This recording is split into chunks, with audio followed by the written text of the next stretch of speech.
আপনি শিখুন, আপনার ভিতরের যেই পাওয়ার আছে, ম্যাজিক পাওয়ার, সেটাকে আপনি জাগ্রত করুন।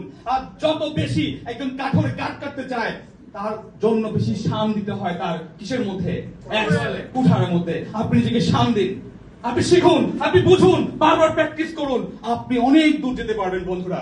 আমি তাদেরকে বলেছিলাম যে তোমরা যদি চাও, আমি তোমাদেরকে অনেক স্কিল আমি গত 16 বছরে 18 বছরে শিখেছি আলহামদুলিল্লাহ। As a marketer, sales person আমি তোমাদেরকে শিখাবো।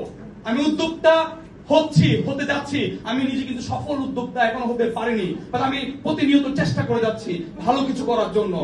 আপনি সেলস স্কিল আপনি ভালো করে শিখেন, মার্কেটিং স্কিলটা আপনি ভালো করে শিখেন, কমিউনিকেশন স্কিলটা ভালো করে শিখেন, আপনি টাইম এক্সিলেন্স শিখেন, আপনি মানি এক্সিলেন্স শিখেন, আপনি ফাইন্যান্স কিভাবে ম্যানেজ করতে হয় আপনাকে সেটা শিখতে হবে কিনা ভাই? If you want to be a successful person, man, so be careful about your future life. You have to start your journey from today. আমরা কি পারবো? সবাই রাজি আছি? ধন্যবাদ সবাইকে। সবাই ভালো থাকবেন, সুস্থ থাকবেন। দেখা হবে আবারও আপনাদের এই মঞ্চে ইনশাআল্লাহ। আসসালামু আলাইকুম।